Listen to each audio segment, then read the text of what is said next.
thank you for joining us for the 12th episode of the Circles of Trust podcast. I, as always, am Connor, or Uriel5150, and joined, as always, by my co-host. I'm DV, of course, everybody. Welcome back to the show. And a new face, who might look slightly familiar due to its resemblance to mine, is my older brother. Yep, the more charming and sophisticated, with much better taste. That's why he brought me on, to increase that viewership. Yeah.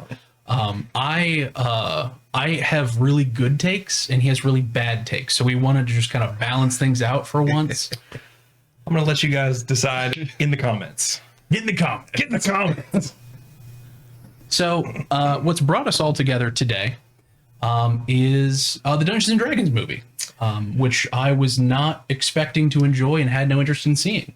When I first saw the trailer a couple months back, I said, kill me now. I said, this is going to be a huge cash grab. Yep. Like, it's going to be... What's a really bad movie that came out recently? Doctor Strange and the Multiverse of Madness. Yeah. We got it in there. So it's...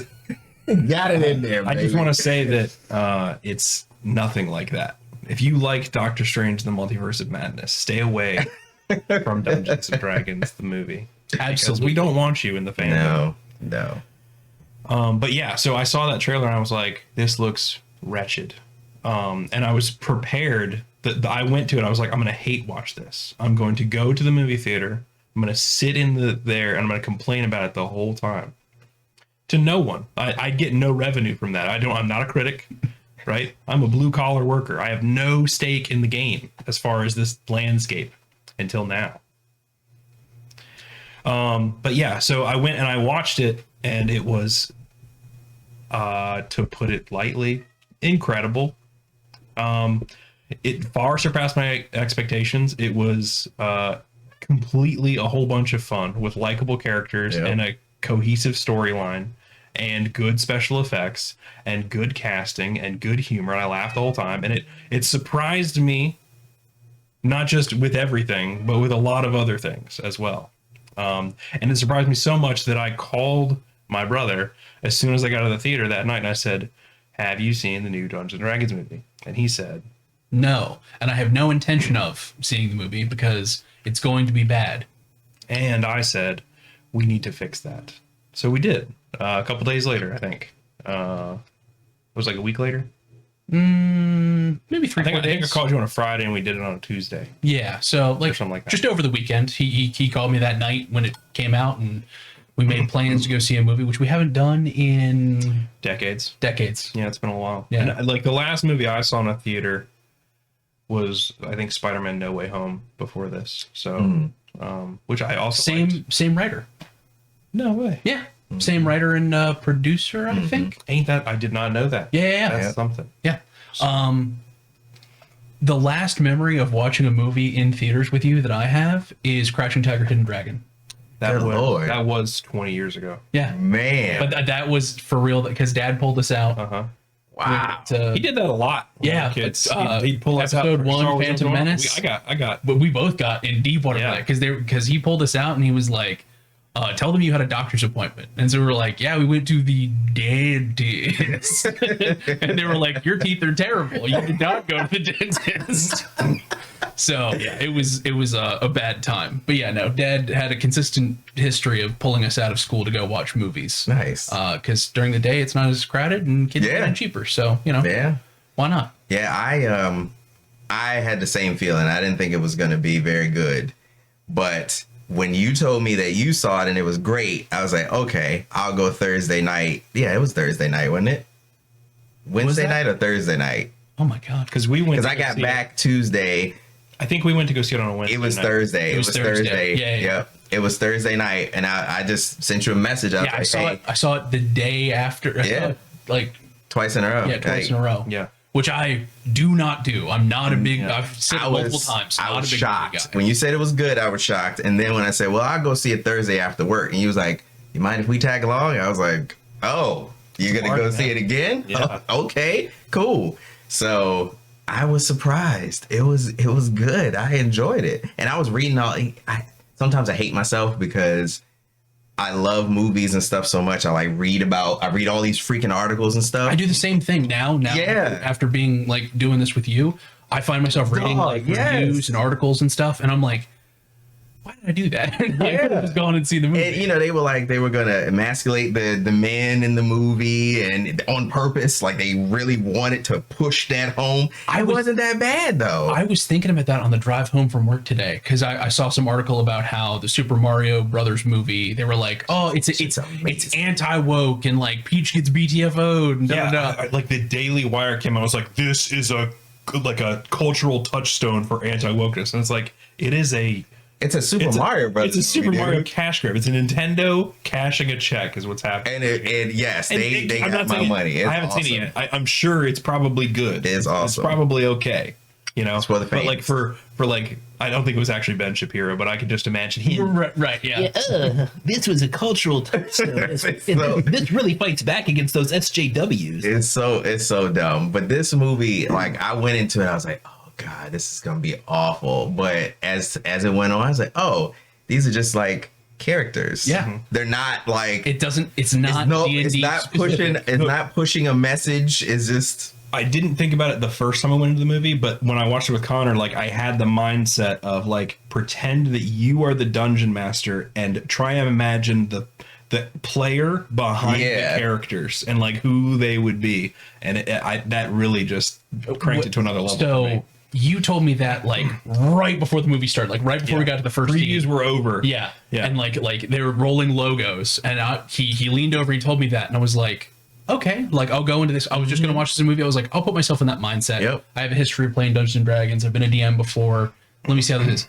It elevated it to a whole new level for me. And then when I took Tori and DV was with us, I said the same thing to him right before. So I was like, Corwin told me, think of it this way. Yep. You should do the same thing. Like it's really good. And it's cool. It was a great movie. I had a lot of fun. And it was funny. It legitimately cracked funny. me up. Like do we do the spoilers? So we'll hit right here. Big arm wave. Spoilers. You know the deal if you listen to the cast. Yeah. You know.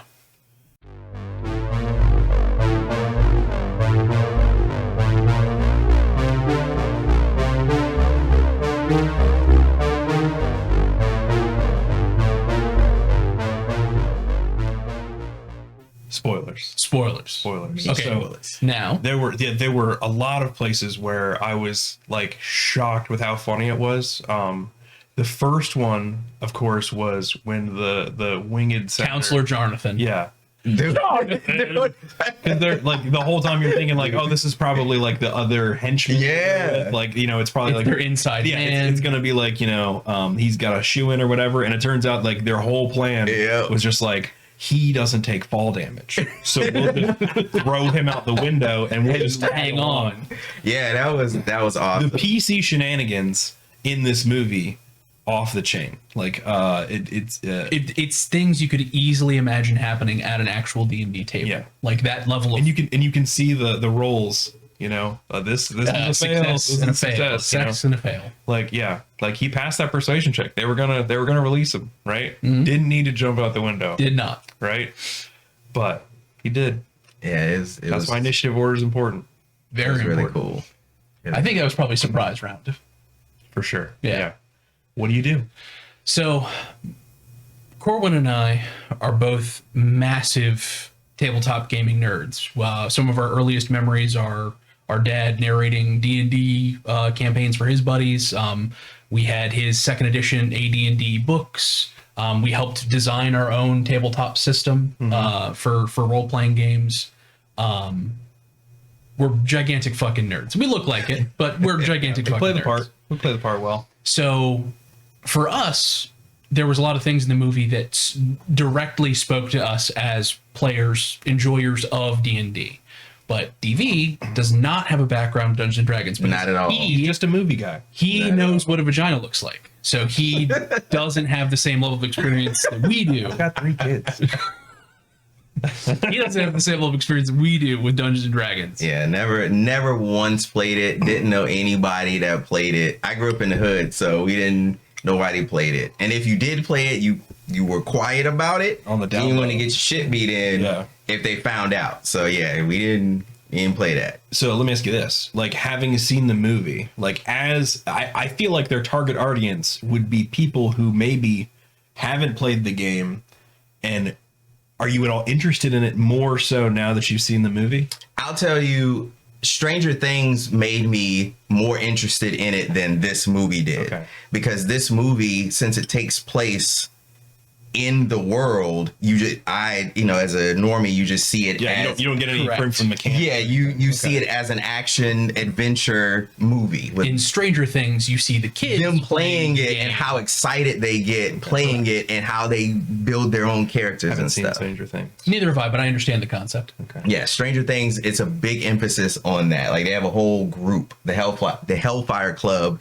and it's a big part of that series. Gotcha. Like, huge part. So that got me more excited to play it than this movie. Okay. But this movie makes me want more of them. I want more of these movies if they do them in this style. For sure. Like, I'm ready for them. And the nice thing about Dungeons and Dragons, they could easily like make a whole new set of characters and tell a different story in the same world. Like, that's what the game Or a is all different about. world. That's the whole point of Dungeons and Dragons. Right. It's just a framework for the stories that you want to tell. Yeah. So as long as the framework exists, you can tell whatever you want to tell. So, did you guys watch the old one with Marlon Wayans and Dude, shit? we love. Okay. That came out about the same time as Lord of the Rings, and so like that was the big comparison. Was like there's this epic saga of nerddom in Lord of the Rings, Yeah. and like I think it was around Return of the King, not Return of the King, the Two Towers. Two Towers, yeah. And then Dungeons and Dragons the movie came out, and it was I'm not gonna be it was terrible.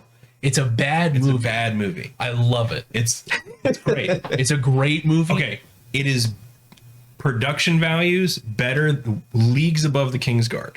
Leagues above. The Oh, Kingsguard. okay. We had to get that one in there too. Honestly, acting also leagues above the Kingsguard, got- but still terrible. Still terrible. Yeah. Okay, so you have Jeremy Irons, who I believe. Consummate bad guy. Yeah. Yeah. Who probably the this best. This is like 6 years after The Lion King. Yeah. So like he's still riding high on Plays evil the villain. the evil wizard. Profian.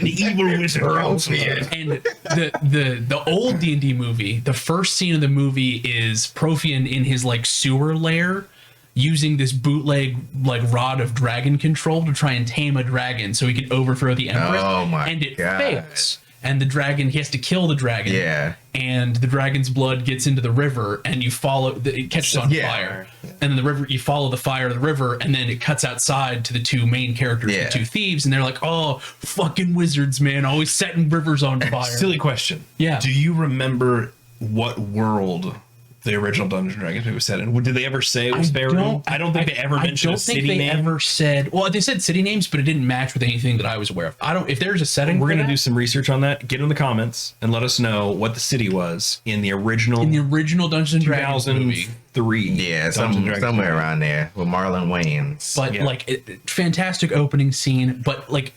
milliseconds in, Jeremy Irons is chewing the scenery, and he's just he does like this like weird hand curl and everything. He's my rage. Like he's just Jeremy Irons goat.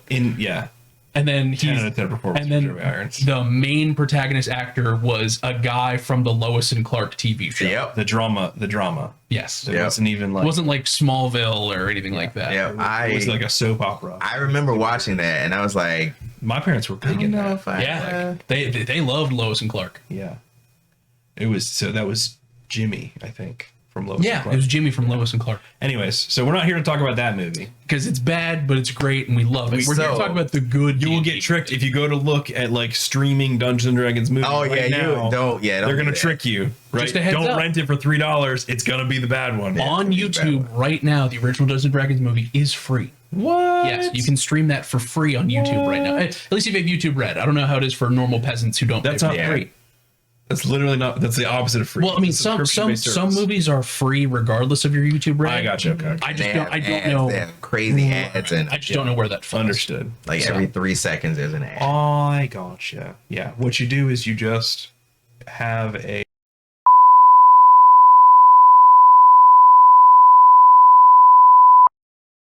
You actually don't do that. You support creative enterprises that you enjoy. Ad blocking is immoral.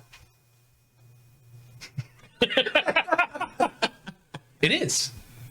if you engage with online content and you want to support it with your wallet, You're right. I have well, you should support it with a wallet. If you should get a Patreon or something like that. Like you should get. okay. Where's the original Dungeons and Dragons movie Patreon? You.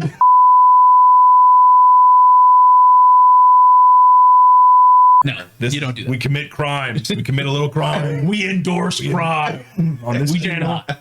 We disavow his endorse piratical crime. Oh viewpoint. my God.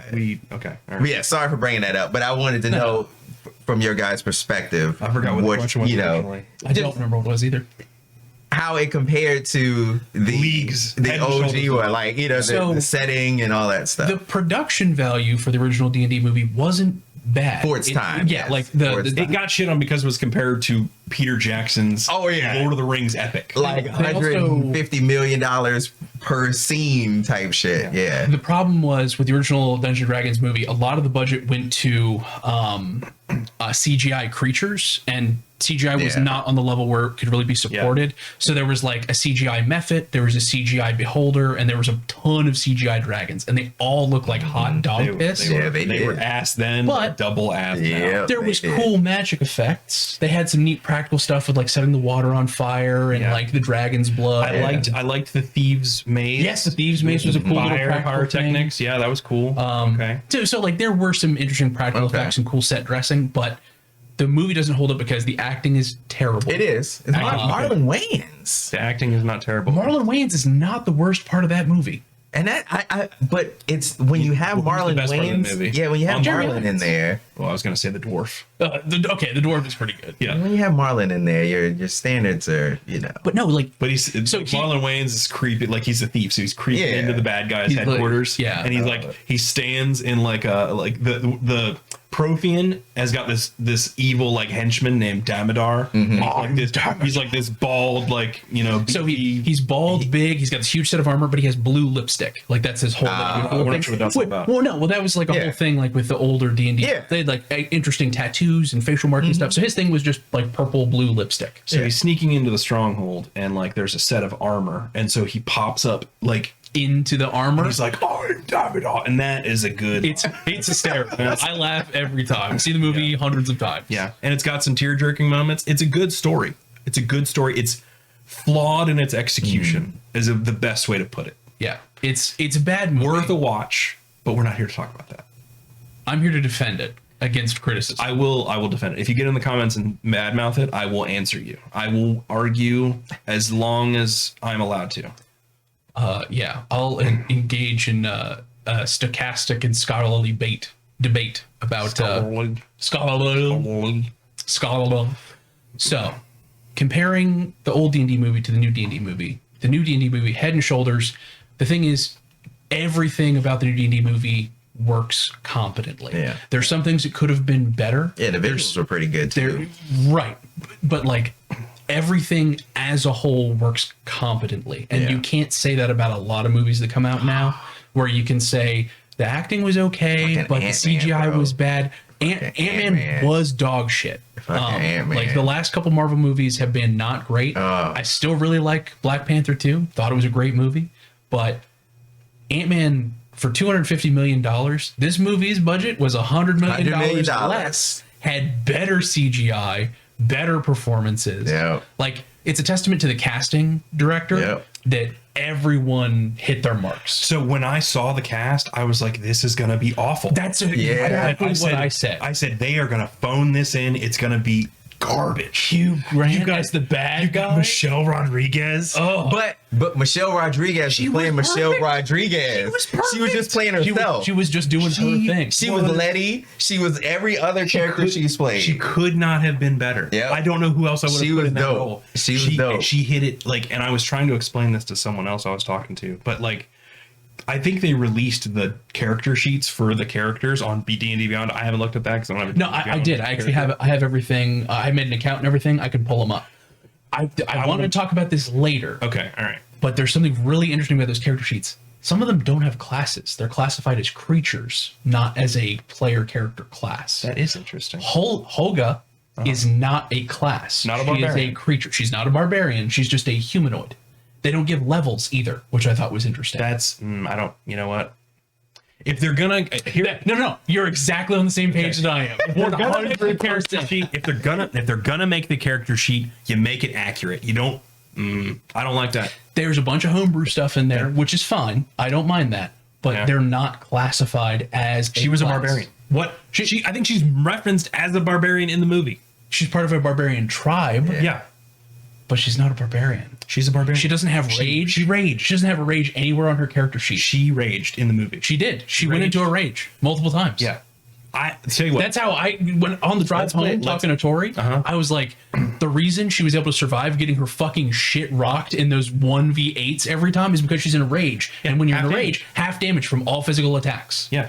And because she's at least level 8, you know that she's got a hit point pool of like over 100. Yeah. So normal town guards hitting you for like 12, 13. Guess what? That's down to 6, 7. Yeah. You can take those hits. Yeah.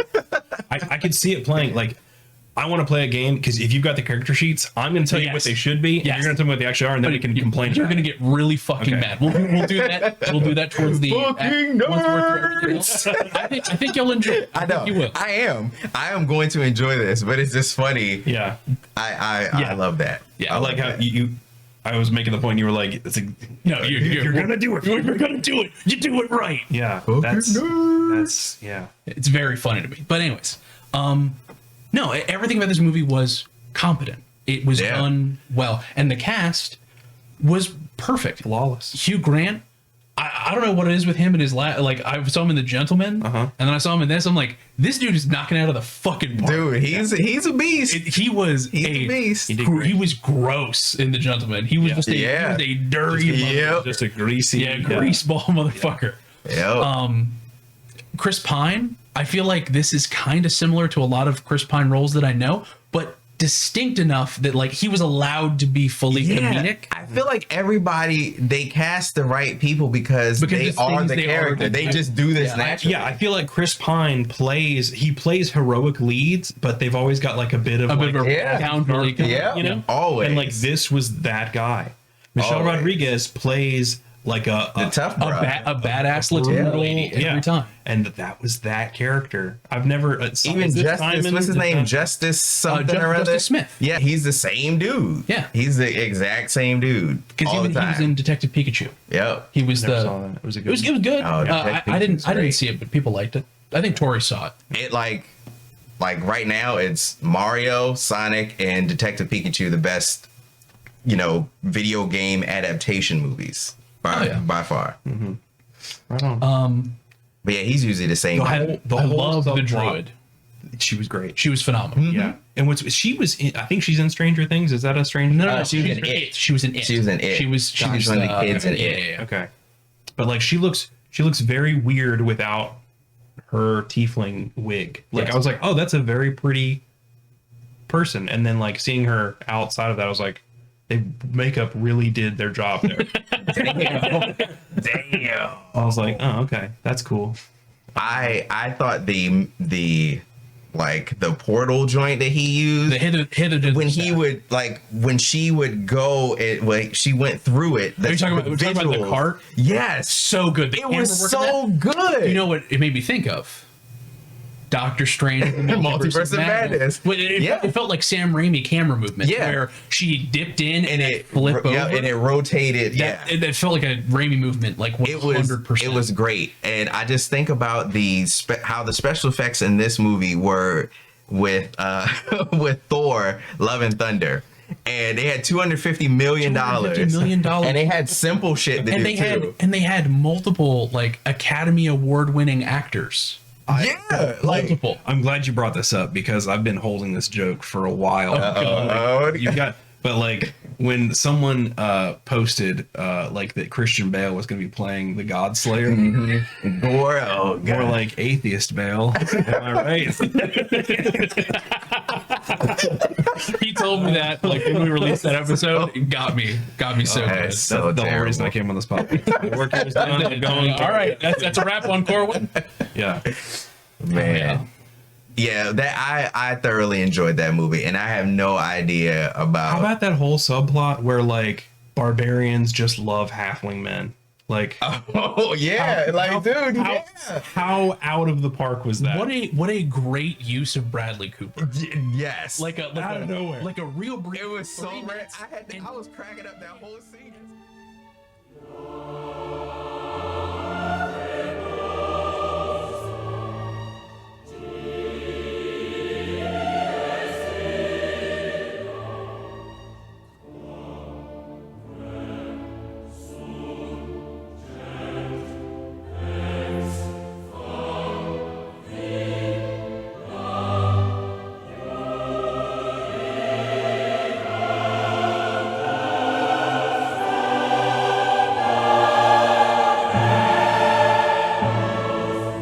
For the time that he was there, he was like, he had like an emotional little tidbit where it like gave a little bit more depth to Olga, where she wasn't just really like, oh, Hulk smash. She was like, yeah, it's funny that she's attracted to a dude that comes up to her knees, but also at the same time, like, They also had like a real troubled past. Like, right. Yeah. she left her clan to be with him and then like never got over that. And like he tried to make it work and it didn't. Yeah. And that's Like- that's great. That's it. You told a great romance. What like a cool story. What a cool troubled romance in like 3 minutes. Yeah. And then when the new chick came in looking like they were like the same, Yeah. I was like, oh, That was it. That was the cherry on top. yeah. Oh, it was perfect. It was perfect. And then she was like talking about the walking stick, and that shit was like 5 times bigger. He can't use that. Yeah, I got that walking stick for you. Oh, it was He's like, you great. can take that. It's you know, she doesn't really like to go like Not on much walks. for rucking or whatever. Oh, it was great. It was great. I did enjoy that. That was a funny scene to me. So we've given a lot of praise so far. Is there anything about the movie that stuck out to you as not enjoyable or could have been done better? Room for improvement. I normally I feel like with movies that I like, they're too short. I wouldn't say that for this one. I feel like this one was just on the cuff. I hate to give more praise, but like this is something I normally would say about movies that I like is that they could have done something more here. Yeah. And like you could have done that, but it was they kind of did it. They paced it really well, I think.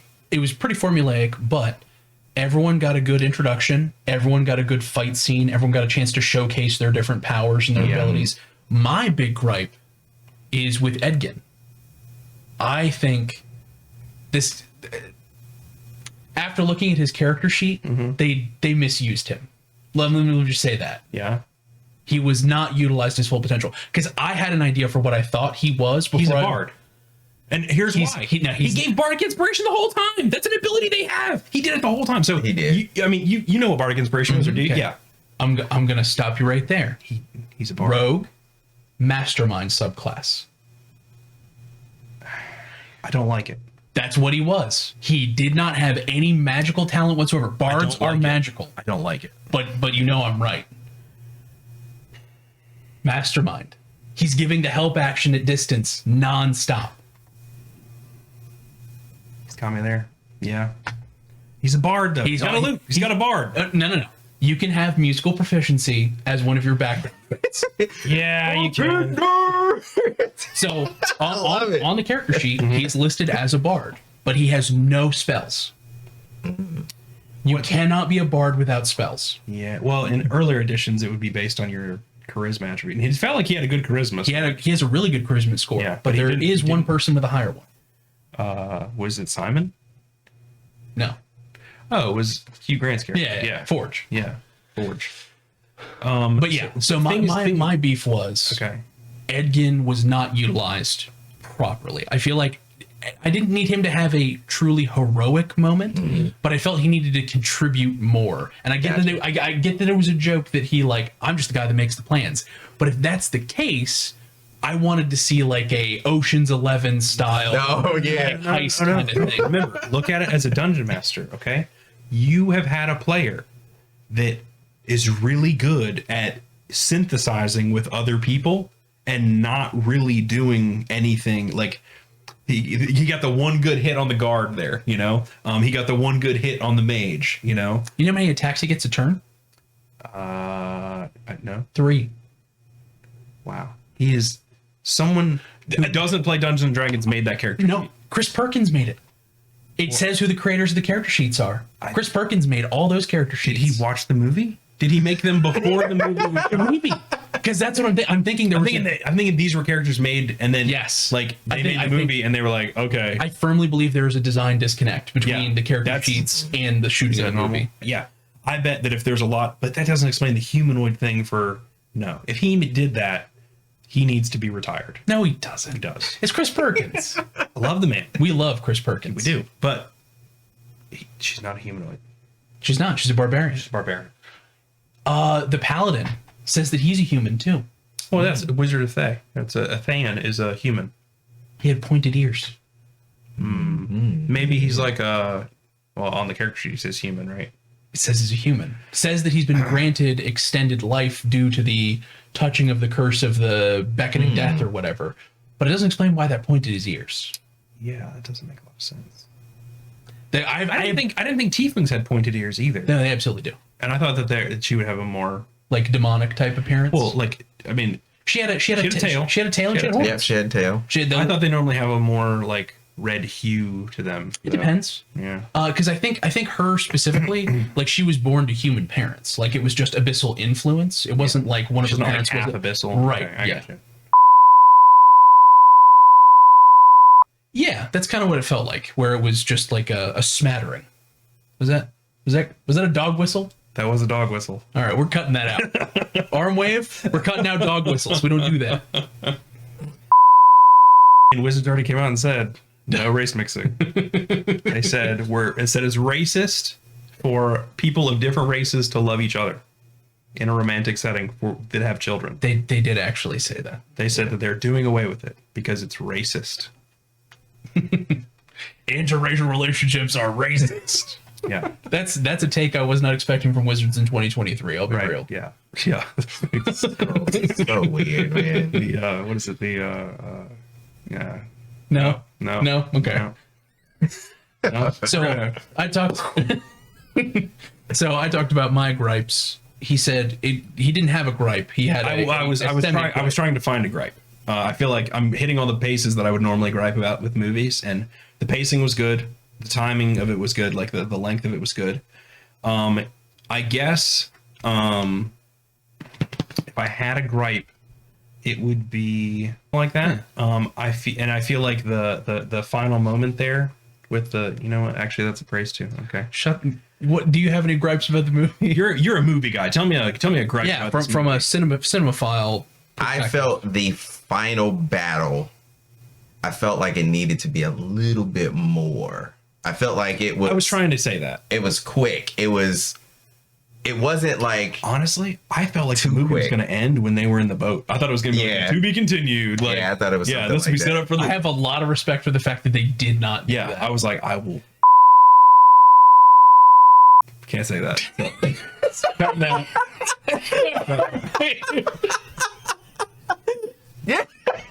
Jesus Christ. Okay. No. So. A lot of respect that they did. I agree. I agree a whole lot. Yeah. I feel like they built her up so much. Yep. I feel like she deserved a little bit more oomph. Now, while it wasn't as terrible as the first Fantastic Four movie, you know, when they fought Doctor Doom, that thing was like 3 seconds. Yeah. Or Iron Man 2, when Whiplash finally got the chance to go and he was fighting both of them. And he got bodied. Yeah, he got bodied. Like, no, it wasn't like that. But I felt like for her to be built up, like to be so gangsta and shit, it just kind of went down So a lot of that has to do with how wizards work in Dungeons and Dragons. It comes down to a mechanics thing. Yeah, mechanically speaking, if you disable their ability to cast spells, they're basically just like a weak nerd. But even while they're casting spells, so let's say they don't give levels for any of the characters, which I really don't like. Yeah. But she is a powerful wizard. She has access to some of the highest level spells. At least like level 10, 12, something like that. Yeah, like for high sure. level. When you're in combat, you get a move action, a standard action, and a bonus action. You can only cast one spell per turn. And a turn is like 6 seconds real time. So if you're translating that to the fight, she's slinging spells like a motherfucker, but they all get their own turns with those same actions in them. Yeah. So she's only able to react as much as she does a lot of area effect stuff. She's got Okay. like a lot of meteor area effect, the storm. meteor storm, Okay, I mean, the time that- stop and stuff. If you know the rules of the game and the world, it makes sense. It's actually impressive she lasted as long as she did, is what I would say. I agree that it would be cool if the fight was drawn out a little bit Yeah, more, I mean, it's but- for a cinema, like a moviegoer's experience. Yes. in D&D, how you typically solve that problem is you give the big bad some henchmen.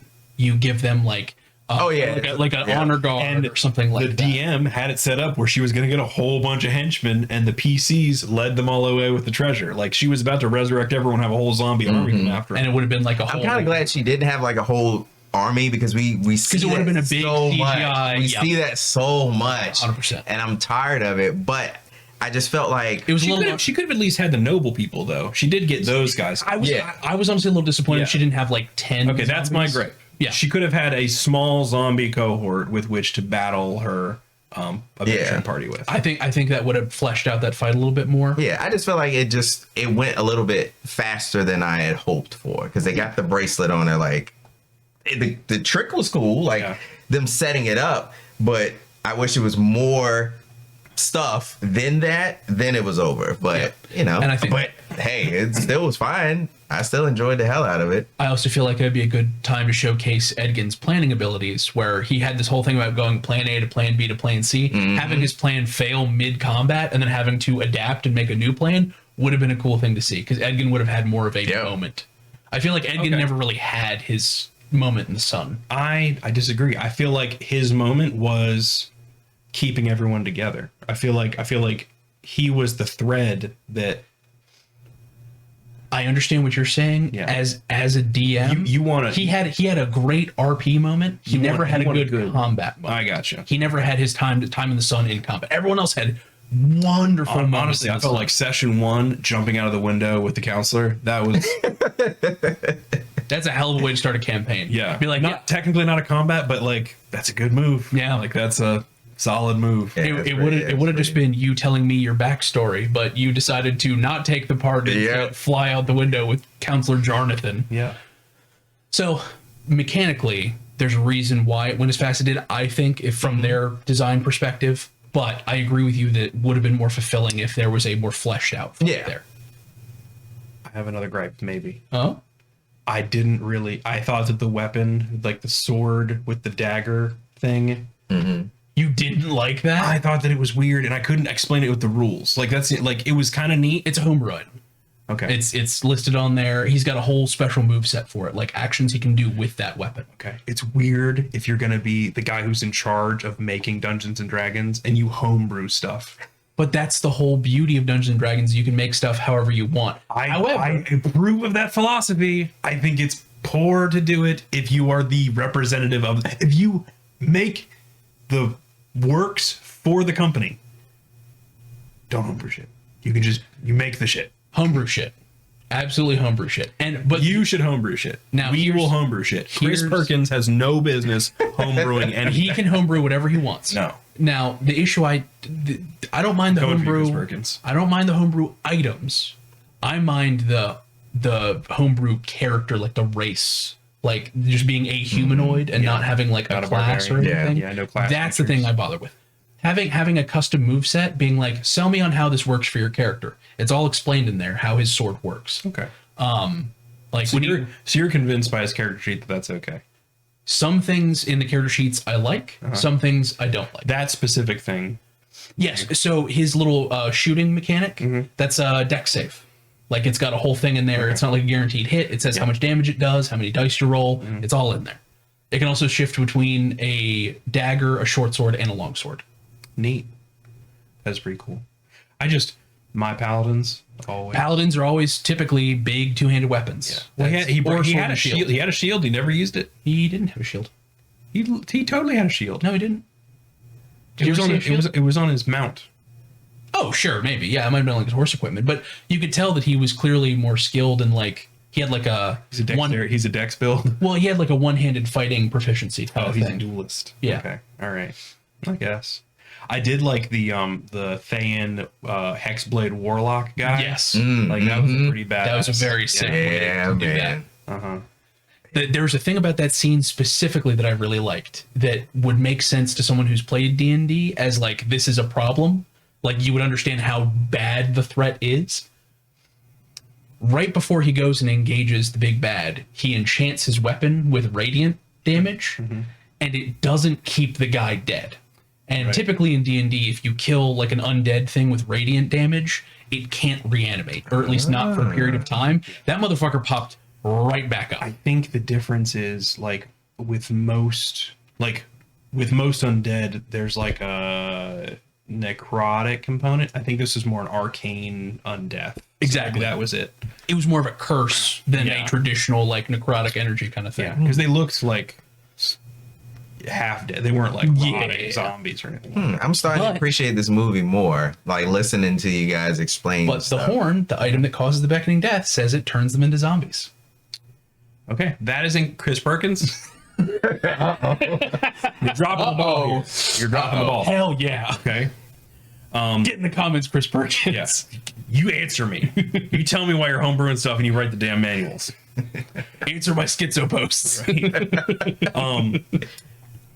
I think that Helga, every time she talked, was just pure gold. Yes. I think Michelle Rodriguez does not get enough chance to shine, and I think this movie was a perfect showcase of like her comedic timing and her expressions and body, like everything about the delivery. It was a she's simple, she knows her business, she's strong.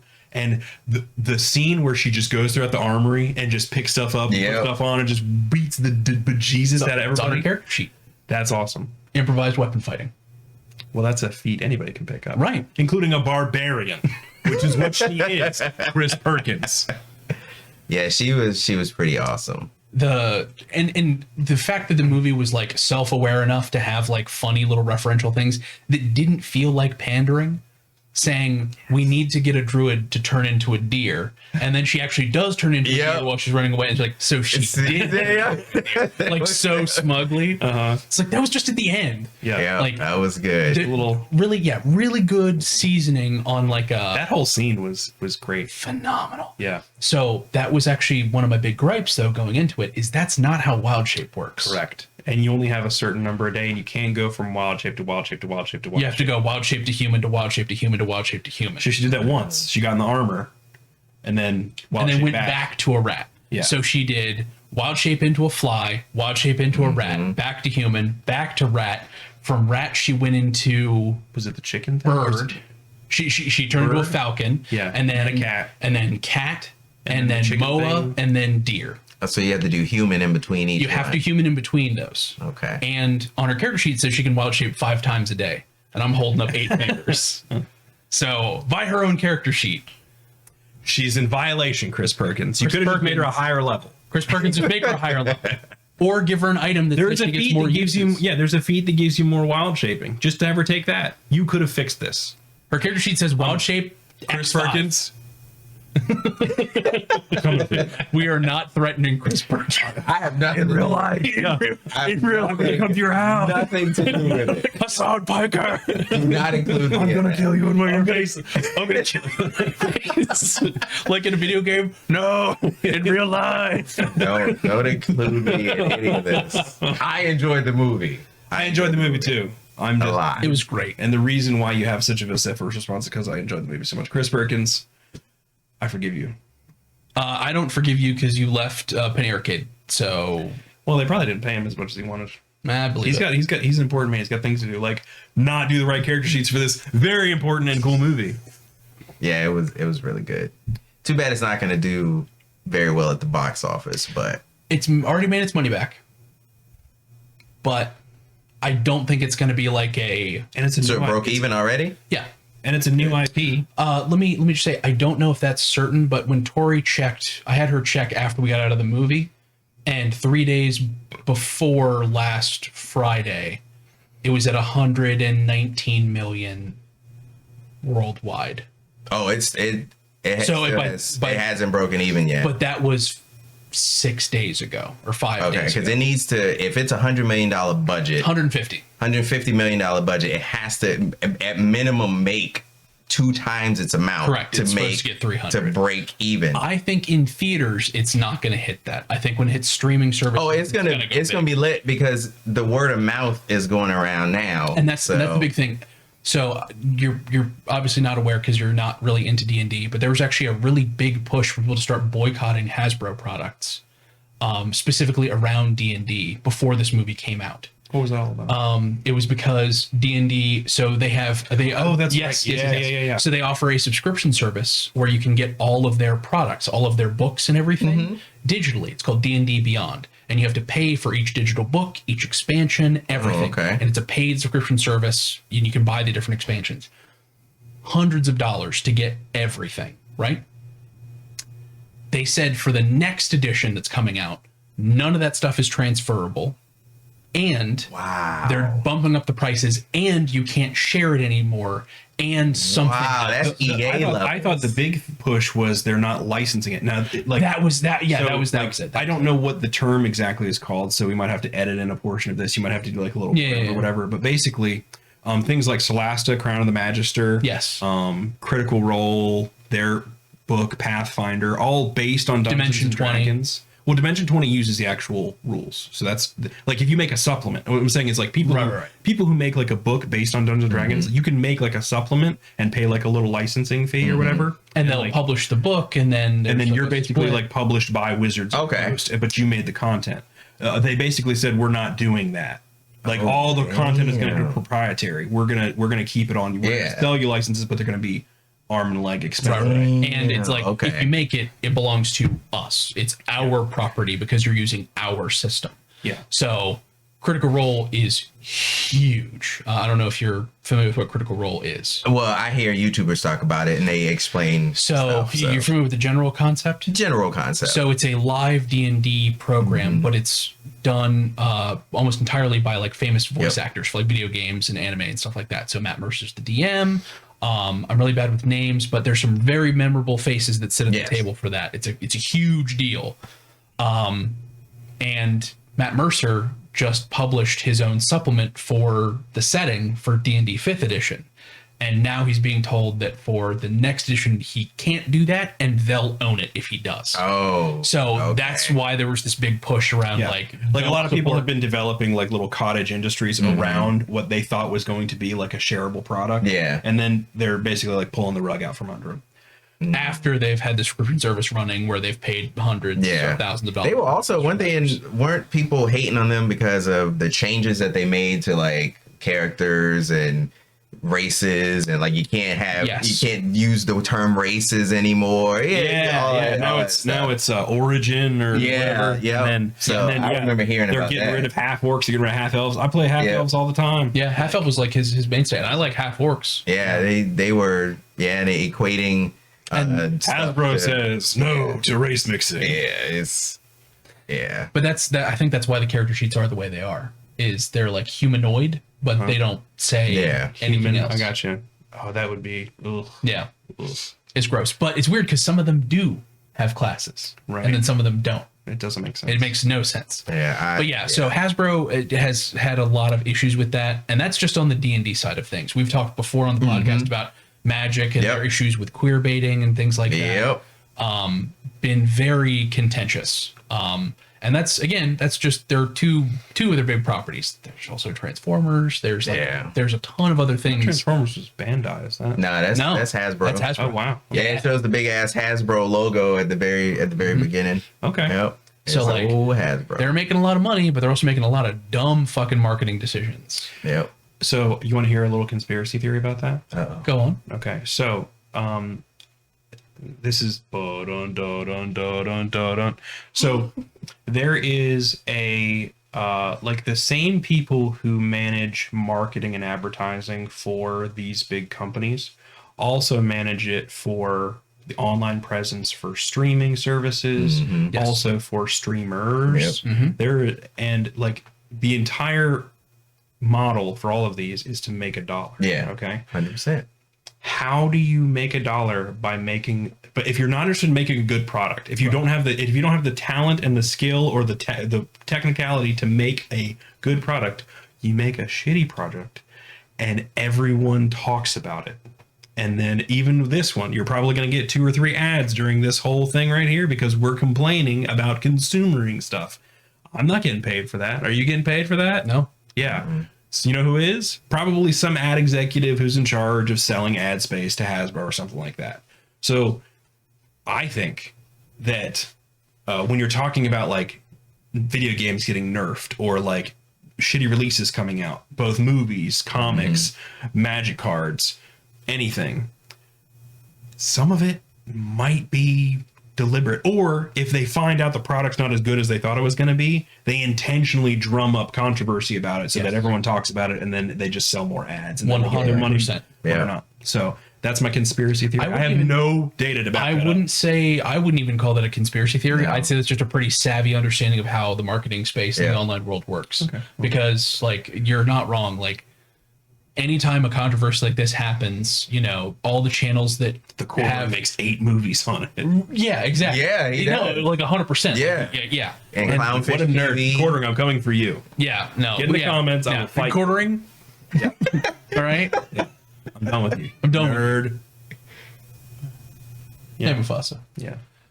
But no, that makes sense. That makes sense. And that's exactly what happened. That's how I heard about it, just because I like listen to Clownfish TV and other YouTubers like that, Yellow Flash, and then they'll talk about it. I'm like, oh, well, I don't really know much about it, but I'll listen to these guys, and then I hear another video, you know, how it comes up right behind it. Another one comes up, and I'm like, oh, pipeline. Damn, okay.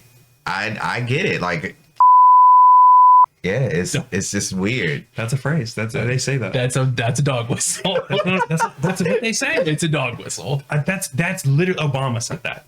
Yes. Is Obama a dog whistler? Yes. Okay. All right. He's dog whistling to his Antifa goons. Okay.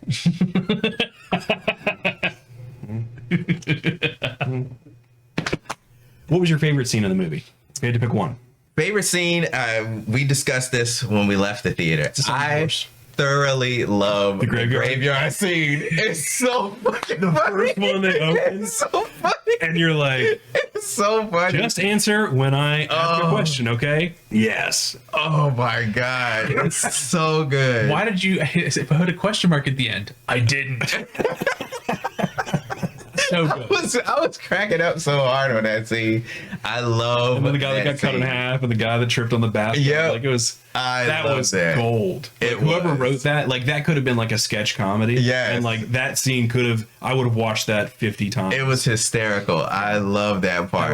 I was thinking about that scene as other parts of the movie were going on. I love that scene. Did you guys stay for the after credit scene where you see the last guy? Yeah. I met him today. Yeah. Yeah. Well, I looked it up. Like, you know, you can just go online. Yeah. It's a app that I use. One is called GoPee, and I think it's another. I can't remember the other name, but GoPee will tell you spots that you can go use the bathroom, but it'll tell you if it has in credit scenes or not. Like if you need to go in between. So I use that to determine if I need to stay or not, because not all movies have it, or they're not. We're sitting there for like 20 minutes. Through the credits, but yeah, I thought the way the credits were laid out, I loved the credits. Yeah, on that, the way that they're set up in like the old timing. Yep. Yeah, it was great. My second favorite scene, because the graveyard scene is tops. It was so good, and it came out of nowhere. It was so good. How do you make graveyards funny? It was great, masterfully done. Chris Perkins, good job.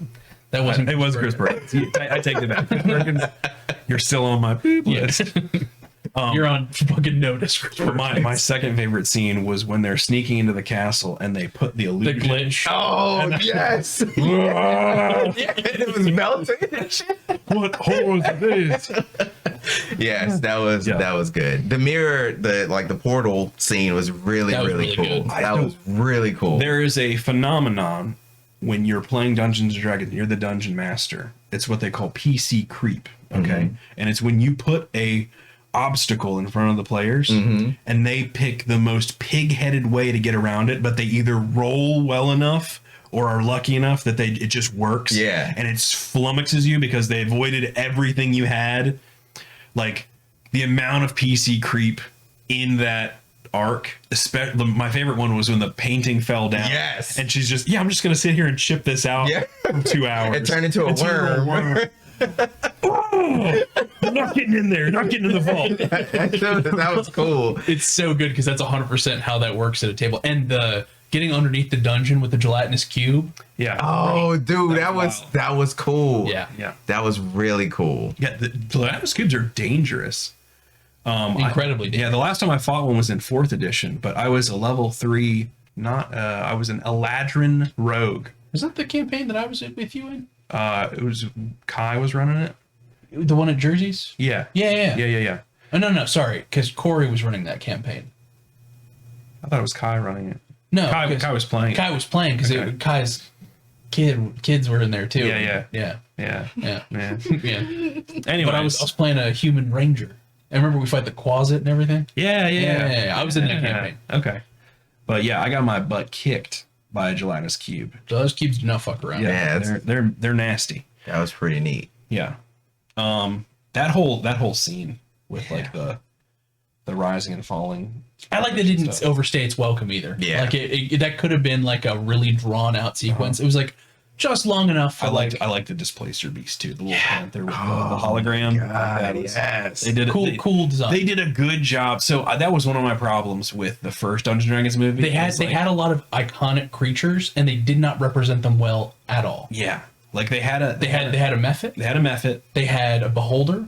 And it was a throwaway theme. They didn't even fight it. It just zoomed down the hallway. They threw a rock to distract it and it zipped away. Yeah. And then dragons are dragons in Dungeons and Dragons are sentient. Like they can shapeshift. Like They're super incredibly powerful. intelligent. They're super like they're basically like demigods, right? And like in the original Dungeons and Dragons movie, all the dragons were basically just like angry lizards, Angry with beasts. wings. Yeah. And kind of the fat guy was in. Well, there's a reason for that. Talk about that. So I don't know anything about that. I know apparently that is a famous. I wouldn't say super famous, but he's from 2nd edition. Okay. And he's had a couple of reiterations. Okay. So Thembershode is his name. Yeah. So I was reading up on him the other night because he's not in the Thieves Gallery stuff, which is where all the other character sheets are. Yeah. But his whole thing is that he is the Forge Master. So there's a clan of Duragar that live in the Underdark. Yeah. That he keep one red dragon to be like their Forge Master. So he keeps all the flames stoked and everything. Okay. Yeah. And they Dragonfire's real hot. real hot. Yeah. And they just keep him underground and they feed him sacrifices. But he's born underground. He never sees the sky. They lie to him. They keep him there. They manipulate him. So he grew up in that system. And He's like a hood dragon. I don't know if that's I'd say it was more like He's from the streets. If the streets were a cave. He's like it's like he was born in a zoo. Like he's like born in that's a better captivity. comparison. I don't know where he's a hood dragon. I was gonna say he got gold chain. He does have a lot of chains. There's no gold, but there is a lot of chains. He got the And they're tooth. He got rims. historically on his car. there are a lot of gold involved with dragons. So he is in fact a hood dragon. Yeah, he's a hood dragon. Called it. Thank you, Chris Perkins. From the hood. Yeah.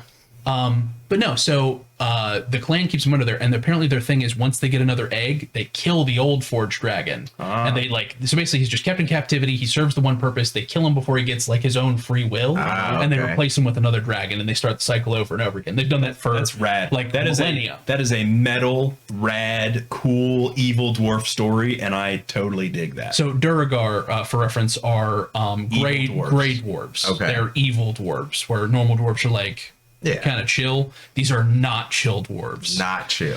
But Thembershode figured it out, ate everybody in the city. Yeah. So that's why he's a big fat ass. Yeah, because he's a big he boy. ate an entire clan of Duragar. And that's why he was stuck in that cave, was because he's lived there his entire life. I see.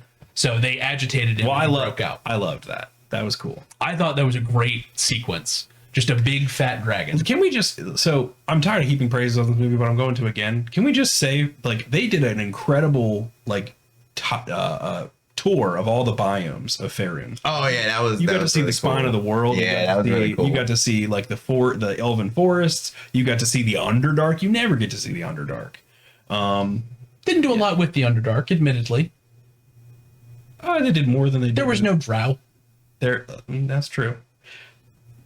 How would you have put them in the story? How would you have put a drow in there without complicating it? I would have put them in as I would have had them as like a raider patrol, like patrolling around. They're running a three-way battle between the Thayans, Drow, and the party. So what I would have, and then the dragon comes in. So what I would have had it as is that the good guy Thayan has a working relationship with the Drow, and he's just like, they're simply misunderstood, and and like they protect these lands as though they were own, and like we're just passengers here, treating them because normally Drow are considered to be very evil because canonically they are. Yeah. But he is like they are serving their own purpose in this ecosystem. He seems like he's a big balance kind of guy, maintaining stuff. I gotcha.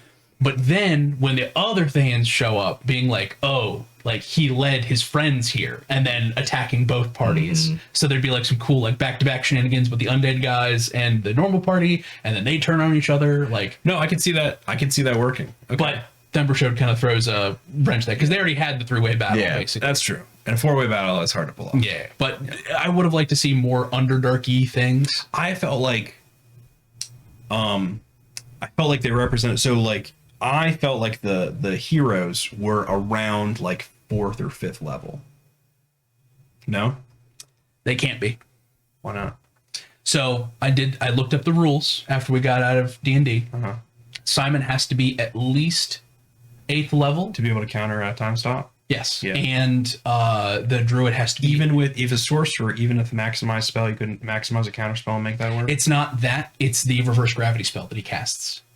He does. That was a wild magic surge. They said that. If that's your only proof, I'm still right.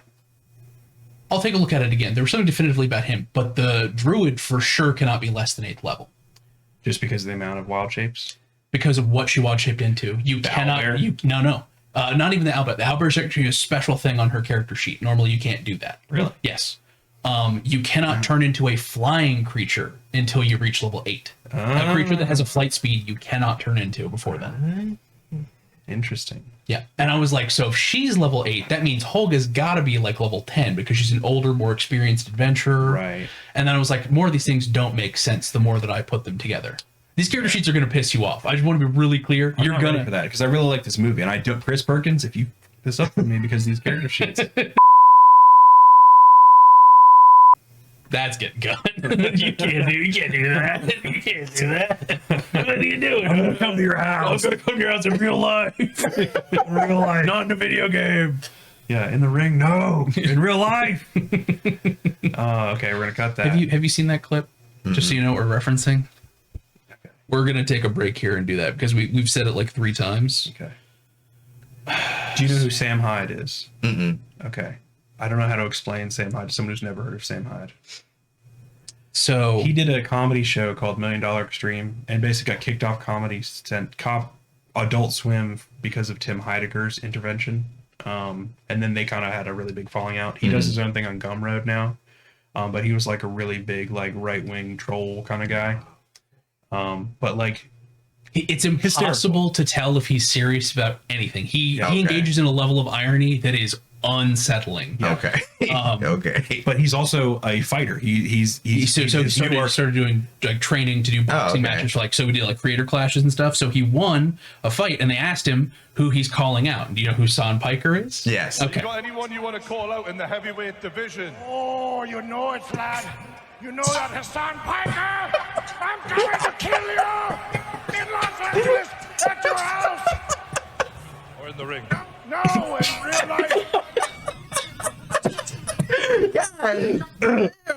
So he's not allowed back to any of those events. He got kicked out of the next creator clash for that. Yeah, that's pretty funny though. Hilarious. That's pretty funny. I'll send you he's got his great humor, comedy. His humor is very niche, but if you engage with it in like the dear God, I hope he's joking, it's easier to get through. There's like dealing with you. He helps this kid in a wheelchair. He's like, he's like pimp him out and like get him a date and makes this kid say stuff in front of these women that it's just he's like a pickup artist, like a parody of one. And like he said, I watched an interview with him later, and he said the kid was a great actor because like he made it look like he was very uncomfortable saying it. Like you can't tell that that he's not uncomfortable saying it. But he said that he had such a blast that he said, I'm never gonna find that level of talent anywhere ever again. Like he played his role perfectly. All right. Yeah. really good. So now I know where Yeah. where that came from. I'm gonna come to your house and kill you in Los Angeles. In the ring? No, for life. So yeah, that's the reference we keep Okay. making. All right, back on track. Yeah. So the Underdark, 4-way fight, They did a great job exploring the biomes, I think is what we were talking about. biomes. Yeah. So Underdark, Edge of the World. Yeah.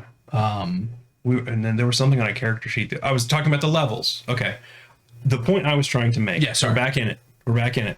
The point that I was trying to make was that they did a good job of, I think a good dungeon master gives you challenges that maybe you are not ready for yet and you have to run away from. Yes. So like a dragon, Yeah. right?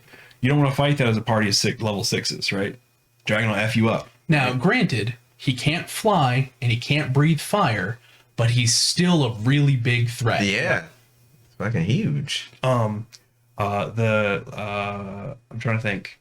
Of course, if the druid got caught in all those guards, That's that's open. open curtains. Yeah. If what's her face made some good perception checks and zapped her with the right spell, done druid, game's over. So they did a good job, I think, of illustrating that there are challenges that an adventurer can face that are out of their league. Yeah. And you need to. Get the hell out of The there. impression that I got was that the paladin guy was a much higher level than they were. That is my impression as well, based on his stat line. Yeah. What I took from him is that he's not actually a player. He was a DMPC. you think? He felt like a DMPC based on the way that he talked, how he was a straight man, like a super straight Oh, man. that shit was funny too. It felt like it was the DM inserting their character to one, give them guidance and give them whatever, but also to kind of like, guys, this is the level I'm trying to get to. Like, come on, can we guys. like raise our Come bar? on. Come on. Everyone be super serious. We're playing Dungeons and Dragons. Yes, that's what he felt like to me. Yeah. But he could also be. I could also see him as like an older brother there's- character. Yeah, but there's also definitely players that play that kind of character and are like, I am a paladin and I'm very good and I will give you this money. So what that scene cracked me up, especially because I ran a paladin for years and I've done that before. Right. 100%. Cringe. So there was one of the 4th edition campaigns, I ran a dragonborn paladin, and the whole thing is that I had signed on as the chaplain of a pirate ship. Yeah. And so I was like their spiritual compass for all the terrible things they were doing. And I was able to justify a lot of stuff. Yeah. But all my treasure, my cut of the treasure, I kept donating it to temples of Bahamut that we passed through on our way down the coastline. So I ended up like having a big reputation in the church for being like, wow, where's he getting all this money from? Like, he's such a generous benefactor. Pirates. So yeah, I've been the really super serious paladin that's like, and to you as well. I liked the fact that like it felt like he had a low wisdom score because he didn't understand what anyone was saying. Like he took everything at face value. He took everything really literally. funny. That was hysterical. Yeah, I was You think really it's his good. mother to blame for his corruption? And then the callback to that at the very end, when he Yep. starts talking about his mom. Like, no, stop that. Yeah, that was man, that was a lot better than I thought it was gonna be. Yeah. Yeah. From a normie's perspective. I'm glad that you liked it.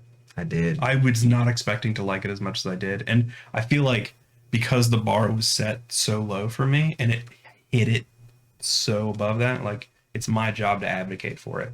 If Yeah. I didn't believe in it. Yeah. I mean, those trailers did not do it any No. favors. They looked No. bad. I was like, this is going to be Fast and the Furious.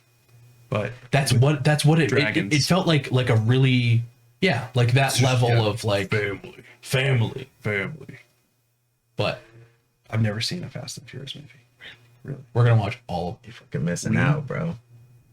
Okay. You're missing out. So he's seen all of them. Multiple I've times. seen I feel like Two or three of I them? feel like it's a time commitment now. I feel like if I'm gonna So- get into it, we've got a 18-hour marathon planned to go 1 through 9. Look, he wants to do all of them back to back. I think if you're gonna how do you feel about that? I'm a movie guy, so I'm fine. If I'm sitting at home just watching movies all day, eating, I'm all right. But I told him we don't really need to because got it. if you're getting to Fast X, you need to start at 5 and then go up because that's when it started to get Okay, but that's out of hand. but that's cheating, right? I got to watch all of them so I understand. How are you gonna understand this very cerebral plot line? Exactly. Of Fast How and will I know Furious. the impact of family?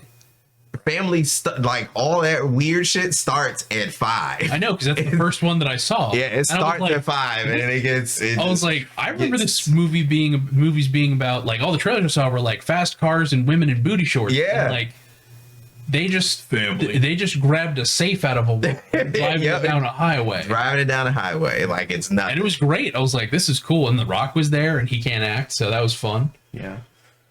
Yeah. You know, okay. Now we've pivoted into The Rock's acting. Sure.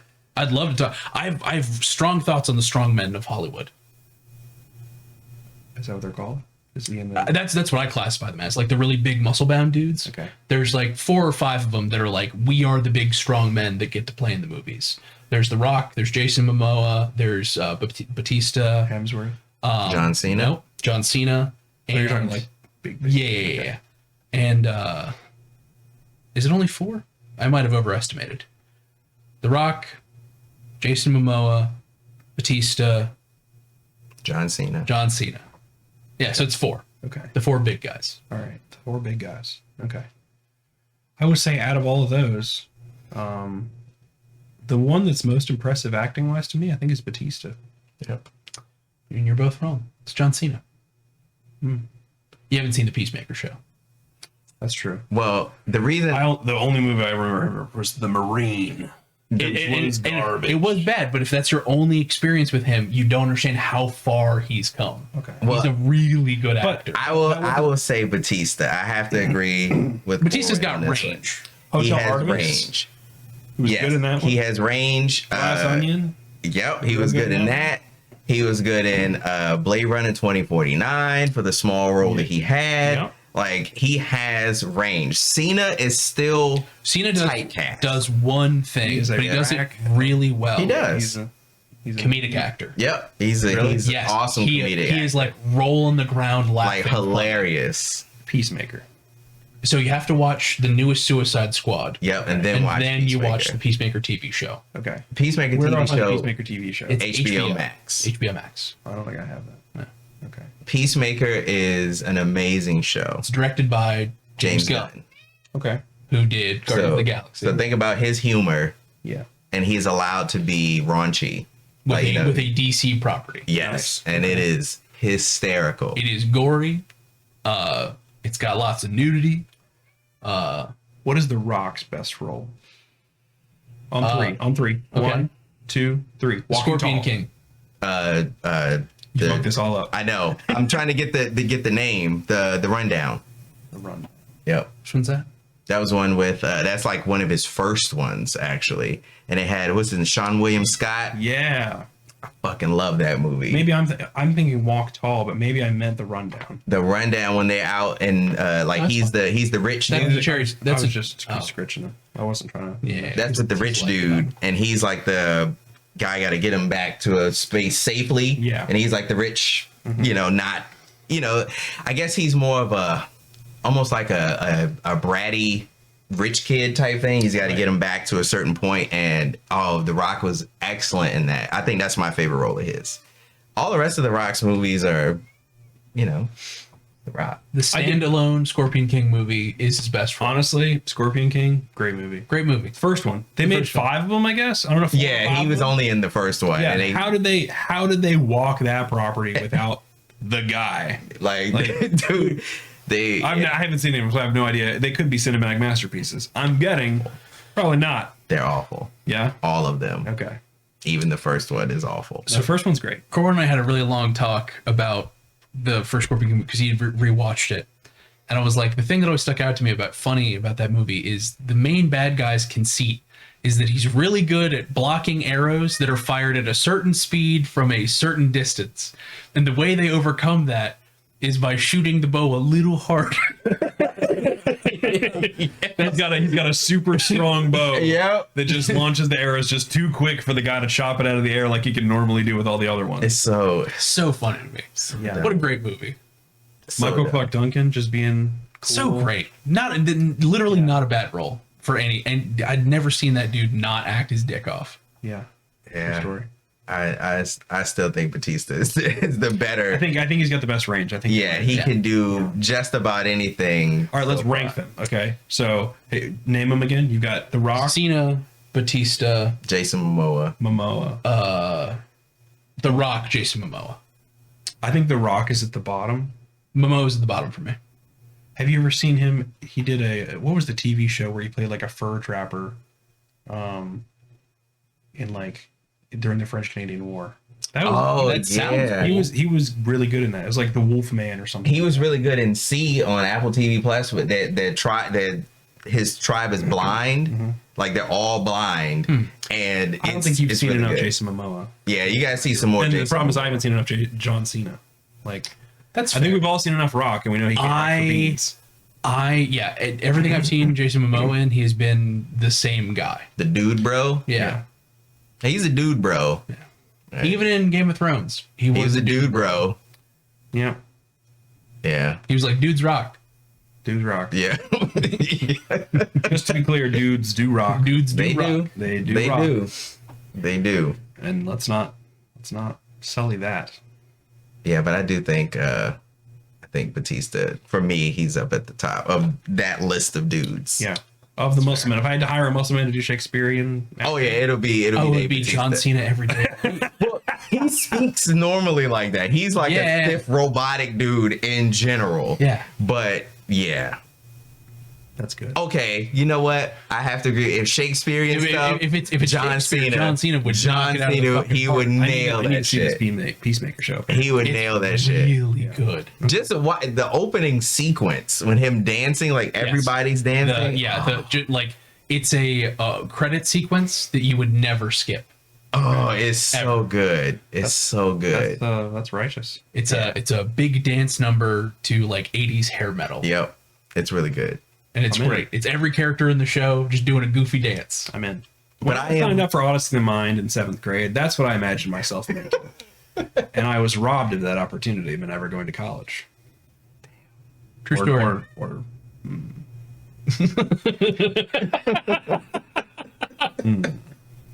We're gonna cut that one. Yeah? Yep. Yeah?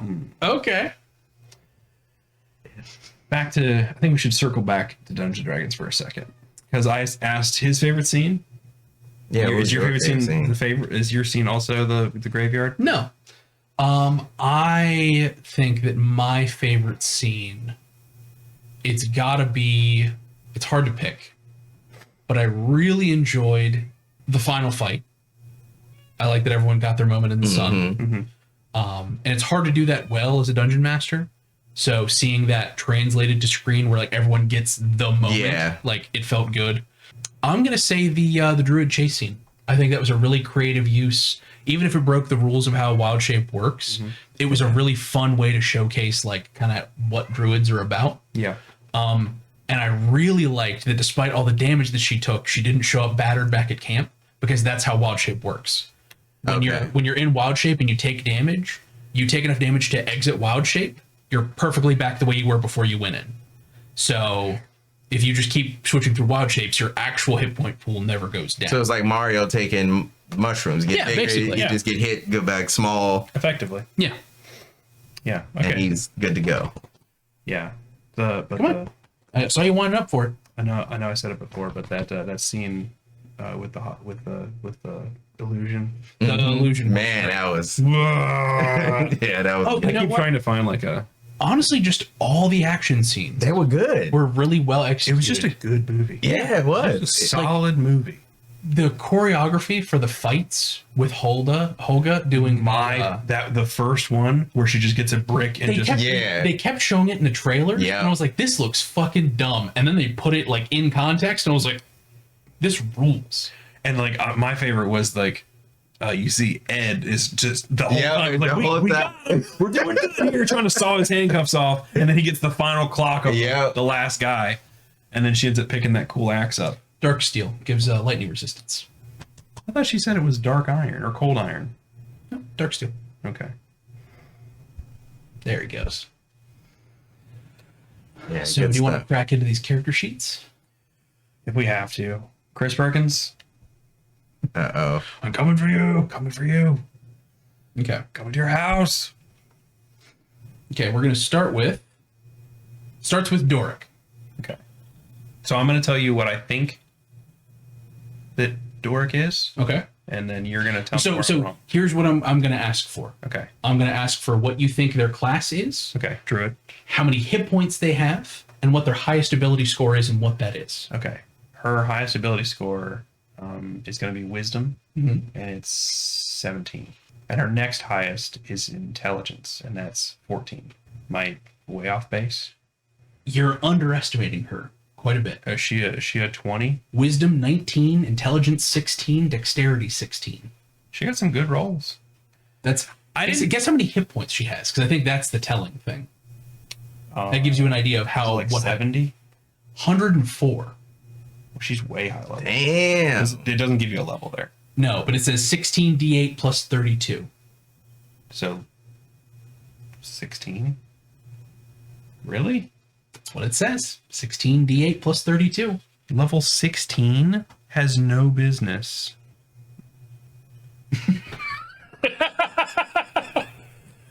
Chris Perkins! Coming for you! Okay, it gets worse. It gets worse. All right. Okay. She was resistant to fire because of her tiefling heritage. Yeah. She's She's got a special owlbear. yes, change shape. 5 a day. Doric magically transforms into a beast with a challenge rating of 3 or less, or into an owlbear. Just. Yep. Yeah. Okay. And then she also has fiery rebuke, but I never saw her use it. Interesting that she would have that and not showcase it. Yeah, especially being a tiefling, it'd be kind of cool to show like her abyssal thing going on, because I think that's a tiefling thing, right? I think you're right. Yeah. Okay. Who's next? Edgin. All right. His highest stat, charisma. We're gonna go 20 on that one. Okay. His next highest is intelligence. And it's gonna be, if we're going on the same power creep, it's gonna be 17 or 18. Now you're overestimating. 16. Charisma of 18, wisdom of 16, Huh. intelligence 14, Okay. What's his dex as a 16. rogue? He's not a rogue. He's got a. I thought he was. He's a Oh, that's bard. right. You argued that he was a rogue. I believe in my heart of hearts that he is Okay. 100% a mastermind subclass rogue. He just gives too much bardic though. He just doesn't like casting Well, spells. let's take a look at his actions. Sorry, it's 2 attacks turn. Multi-attack, 2 reinforced loot or short sword attacks. His reinforced loot is a +5 to hit, reach 5 feet, 1 target, hit 6. +5 to hit. Is that his bonus too? It doesn't say, but I assume that it is because they don't have like a 2-hit bonus section. Okay. Disorienting words. Edgin magically taunts up to 3 creatures he can see within 60 feet of himself. Each creature must succeed a DC 15 Wisdom saving throw or take 10 3d6 psychic damage and have disadvantage on the next attack roll it makes before the end of his next turn. Did you ever see him use magic? No. No. No. Spellcasting. Edgin casts one of the following spells using Charisma as the spellcasting ability. Friends, Message, Charm Person, Disguise Self, and Suggestion. Now I will say that magic as a bard is not necessarily. It doesn't always have to be handled. somatic and Right. yeah. So it's. It's tough. Yeah, defend this. It's tough, but I'm gonna let him have it. He's a bard. He's not a bard. He's a bard. No. And then he does have reaction inspiring words. When a creature he can see within 60 feet of himself fails an ability check, an attack roll, or a saving throw, he grants a creature magical encouragement. They can roll a d8 and add the number rolled to the total, potentially turning the failure into a success. He does not have bardic inspiration. That's not a bard. Does it? So he doesn't say he's a class on there. Yeah, right there. Bard. Abilities. Well, actions. these are just homebrewed abilities. That's what these are. He has all the normal bard abilities. Where do you see that? Where on his character sheet do you see that? It's gotta be. It's gotta be. He did in the movie. He used bardic inspiration multiple times. He actually used the help action on a persuasion check. He never once. He used deception. He used persuasion. He never used an inspiration. I disagree. I could make a case for this real hard. He deceives Simon by telling him that he believes he can do the attunement, Okay. and then persuades him not to tell the rest of the group. At no point does he offer magical encouragement. I just said that bards don't necessarily, their magic isn't necessarily sparkly. Okay, duty. but explain the 6 spells that he doesn't cast.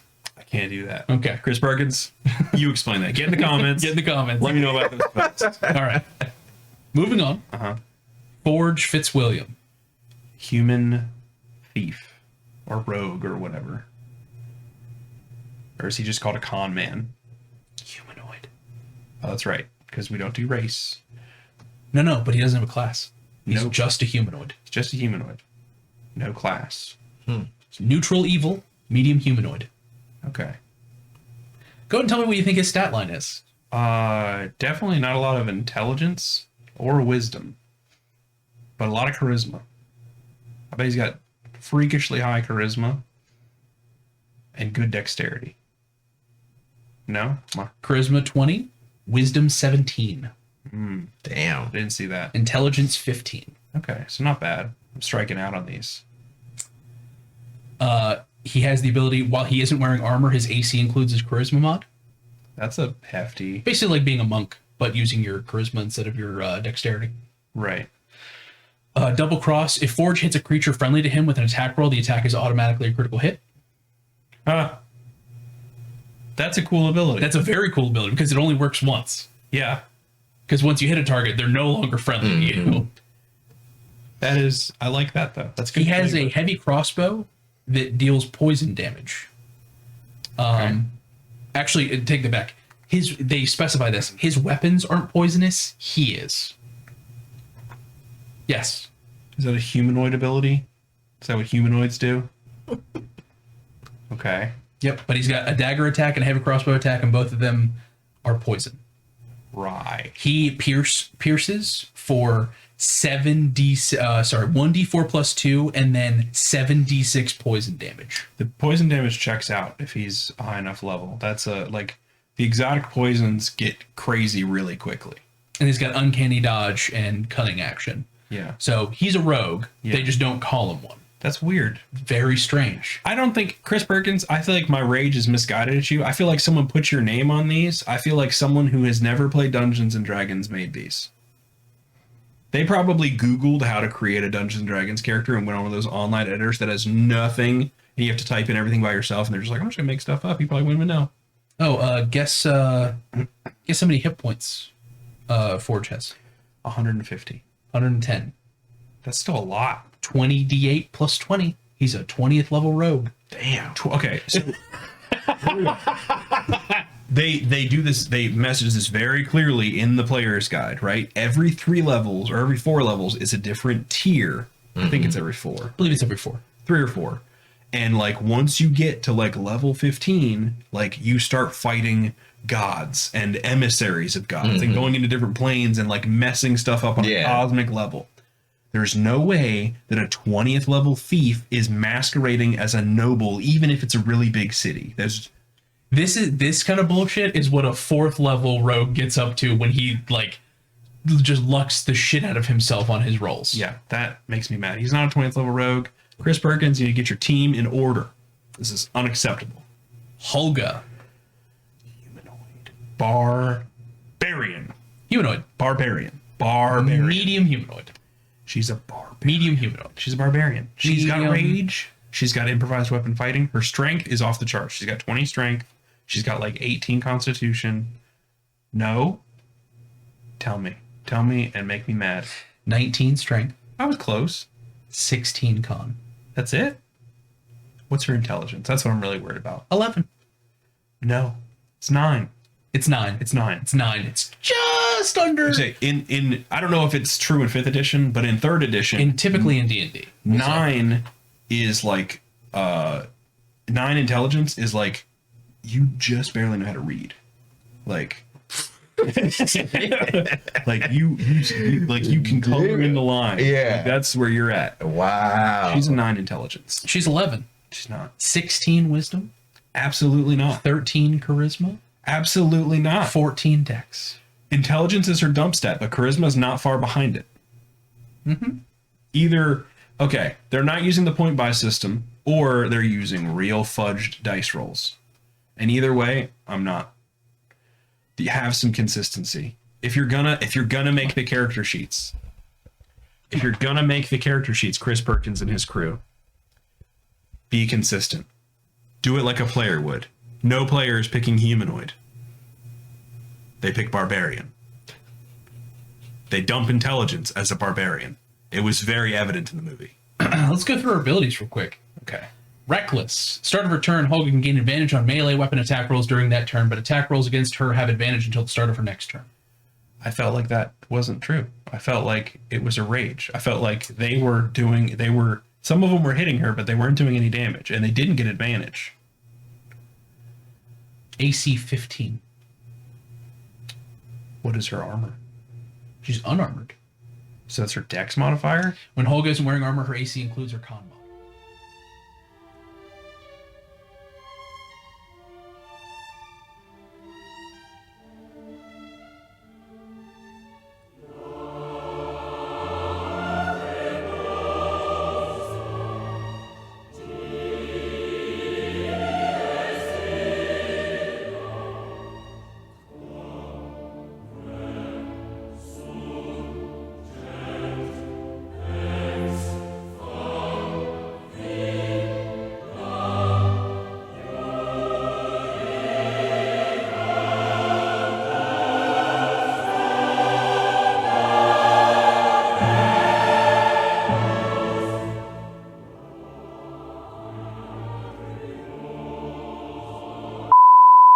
Yeah. Which is not what a zombie is. Right. Zombie has a pretty specific connotation. Right. But we fixed the rest of the character sheets, and that's the most Yeah, the rest of the character sheets are Yeah. great. Yeah. Hey, remember that one time where Forge was actually a level 6 rogue? He was actually a level 8 rogue. Was he really? He was. Yeah. I must have misheard. He Chris. was 6 when he went into the vault to steal the tablet. Right. He gallivanted for a couple years, got a couple of levels. Gotcha. So during the scheme to dethrone- Poisoning a lord and then impersonating him apparently was worth a big experience bonus. Gotcha. That's So, a very generous DM. yeah. Well, It's a good thing no one involved in this campaign was higher than level 12. correct. Yeah. Yeah. Yeah. It's important to keep your power creep at a reasonable level. So Yeah. like, Because if you made a sequel, for instance, yeah, right? you know, have a bunch of level 25 characters. They don't do that. Oh, I didn't. I see. There was actually one thing that Chris refused to back down on. It was on Zank's character sheet. I don't know if you ever figured out what level he was. I don't think I did. 21.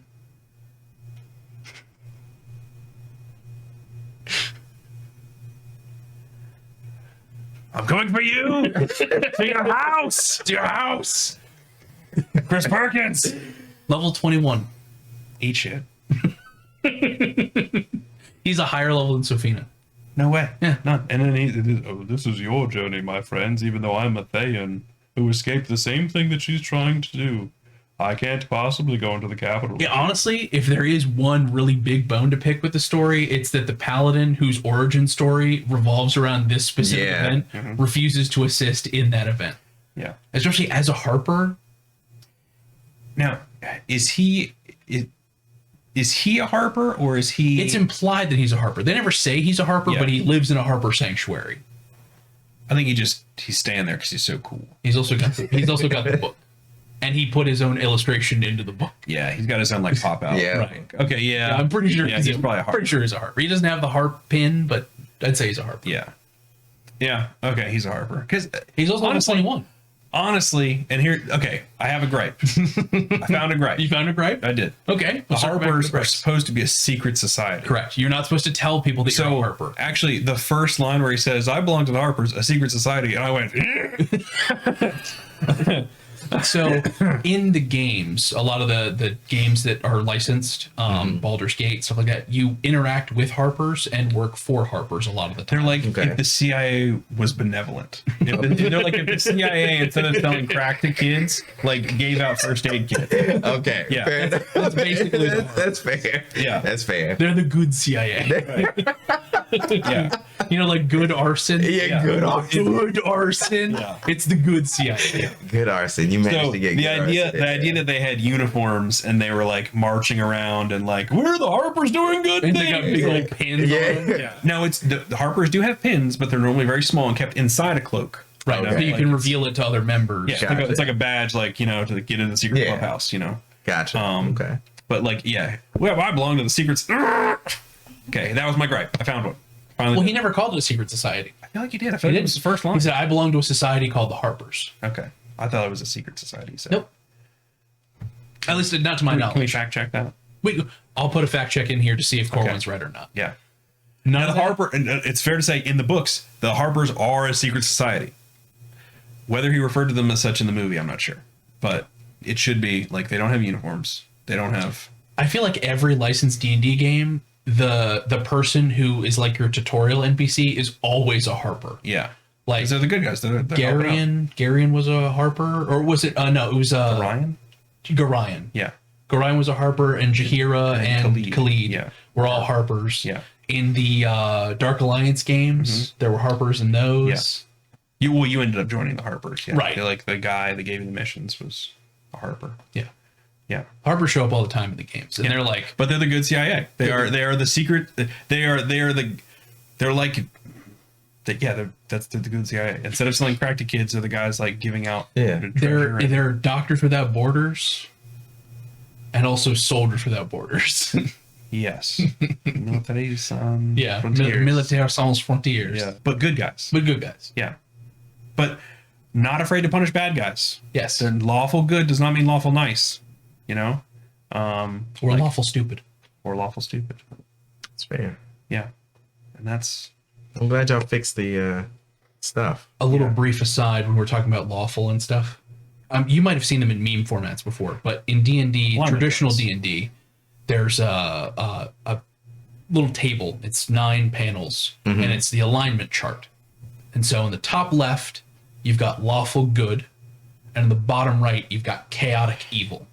And as the two move closer to each other, you get your shades of gray. Yeah. So then you've got lawful good, and then there's neutral good, neutral good, and then Chaotic. chaotic neutral. chaotic good. Chaotic good. Yeah, And then lawful neutral, true neutral, chaotic neutral, and then lawful evil, neutral evil, and chaotic evil. Okay. And the difference is basically how well you adhere to societal expectations while also navigating. It's ethics versus morality kind of thing. Okay. Yeah.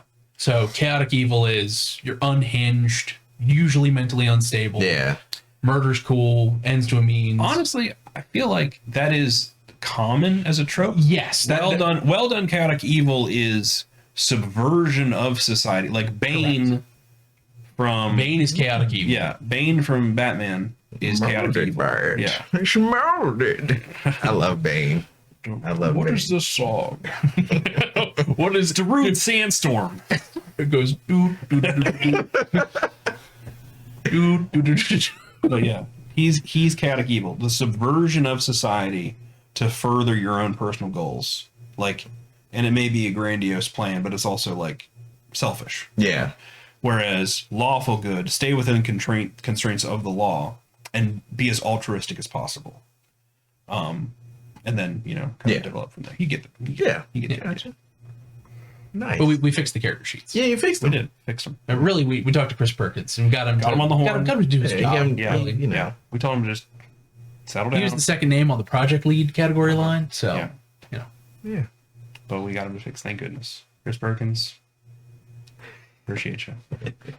I'm sure those revisions will be showing up in D&D Beyond. if this video gets to 100,000 likes, I'll do a breakdown of every character's real character sheet. Yeah. Yeah. Just remember that. Like and subscribe and share to Chris Perkins. Yeah. Add him on Twitter. Let him know his days are numbered. This is not a threat. This is a promise. My God. All that's getting censored. Yeah.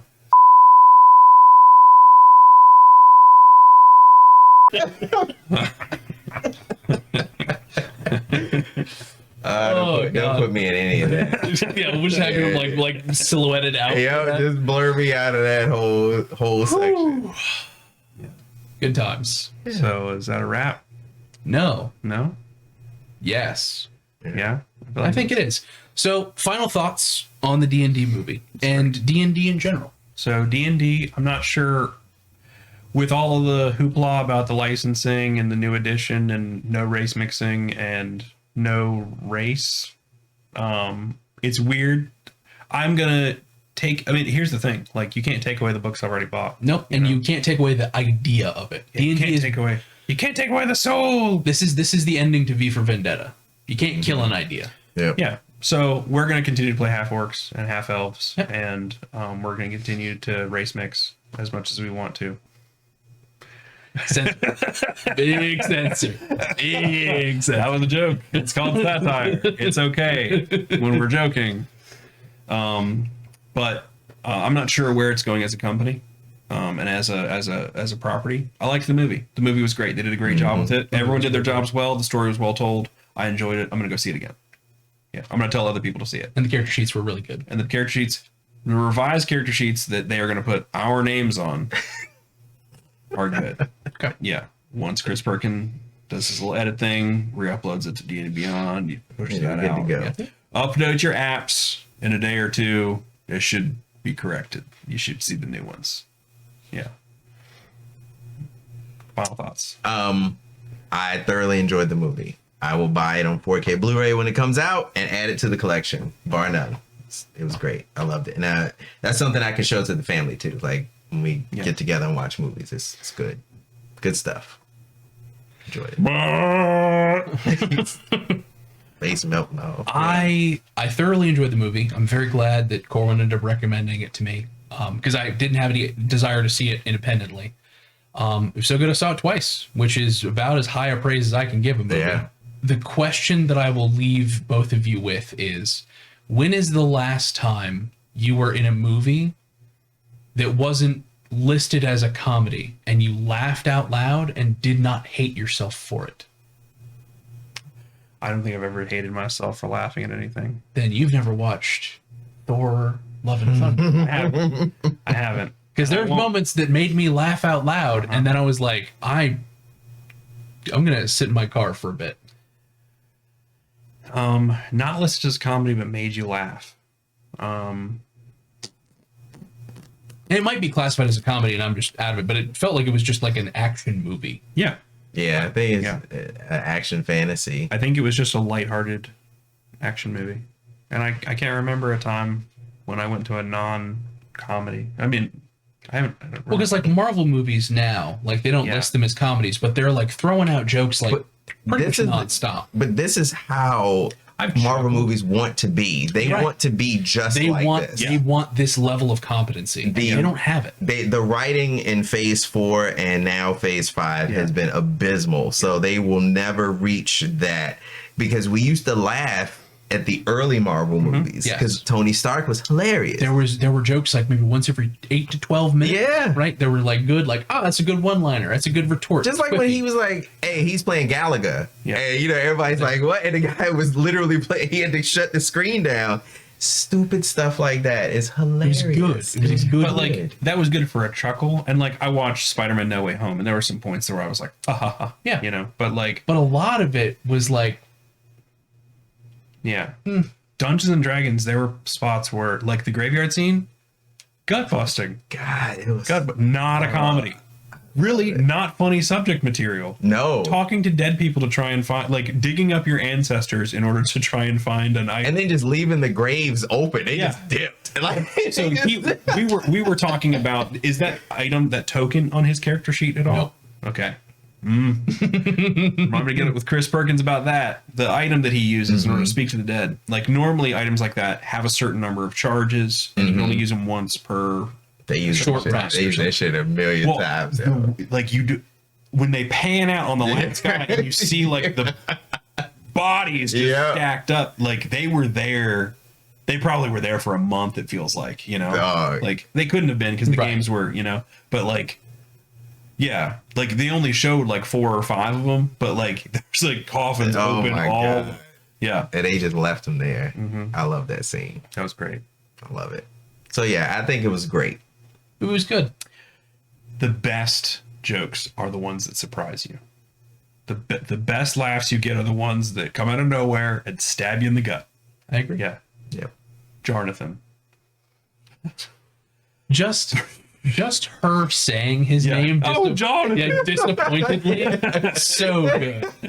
And again, the bit at the end where Hugh Grant is like, "Oh, I started with my mother," and they cut him off immediately. We're not doing this again. And then he goes to grab Jonathan and slams into the newly installed wall. Beautiful. It's good shit. It was Good poetry. shit. Yeah. Yeah. It was poetry. It was And you knew it was coming. As soon as he Yeah. grabbed Jonathan, you're like, they've got a curtain over that. That's not going to end the way he wants. Yeah. Yep, good shit. So yeah, I think that does it for. I think we've expressed everything we could besides rewatching the movie like a live stream. That's the only thing that we can't do yet. Yeah. But We did exhaust. I hope I didn't monopolize. And normally you guys talk about at least 3 things. No, I mean, so we had a plan for the main thing was D&D. If we had time for other stuff, we might touch on We talked stuff. about. I think we talked about D&D, and then we talked about the 4 big muscle guys. yeah, big Which big this muscle movie dudes. did not have any big muscle guys. Nah. Single one. I don't know how we got on that. Yeah, I don't remember, but Someone said Jason Momoa, and I got mad. I think it was The Rock was mentioned. The Rock. It was, was The something- Rock. 'cause We were talking about Fast. Yeah. I was like, Yeah. the Fifth Rock- Fast. yeah. Okay. Yeah. We're back. Okay. We're back, baby. Yeah. We got it. We connected the dots. All right. Well, with that, thank you for joining us for the 12th episode of the Circles of Trust Yes. podcast. It has been a pleasure as always, and hopefully we'll see you next week. If you want more of me, subscribe to their Patreon. Do you guys have I Patreon? don't have a Patreon. Wow. Not yet. Tell them, get in the comments, tell them to start a Patreon so that you can send money so that we have- can do this more often. We have 10 subscribers. And 3 of them are right 1, here. 2, 3, 4. Tori's 4. Dad subscribed today, so that's 5. So there's technically 5. No, Joel and Steven. Okay. You're naming all of our subscribers. So there's 3 people out there who I'm not Though immediately... I'm talking to those people. Those Yeah. 3 Yes, that we have not Put it named. in the comments. Get in the comments Yeah. and let us know Yeah. What you about want from our Patreon. Patreon tiers. Yeah. Yeah. And let them know that they want to see, if you want to see more of me, because I'm going to hostile take over this podcast. Unlikely. Or not hostile takeover. I'm not going to give you the podcast. I'll just show up at inopportune times. It'll be like a running gag. You mean normal then? Dang. Rough. Thanks for joining us. Peace.